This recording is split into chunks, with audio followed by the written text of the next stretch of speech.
Here's a question we deal with all the time. Why does my bathroom sink smell? And it's a good question.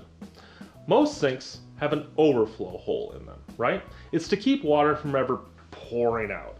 But if you were to plug your drain, that overflow will have bacteria that grows in it.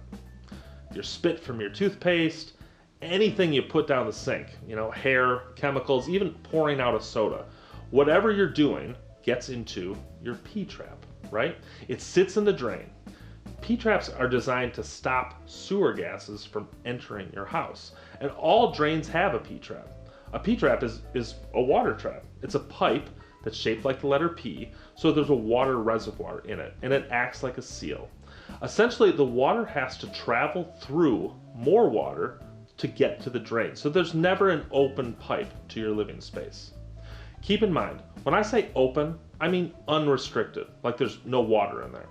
Otherwise, your sewer gases will escape.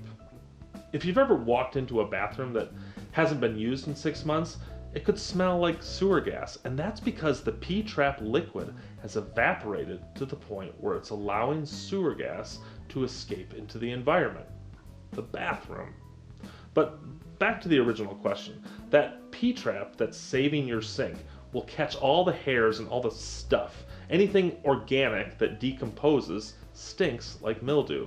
And that's why it'll stink. It's pretty much just the stuff rotting in your P-trap. Typically it's hair that's been caught up on the stop for however many months or years, just rotting to the point where it stinks. And there's a simple fix for this. Just pour some bleach down the drain. But if that doesn't fix it, call Mr. Rooter.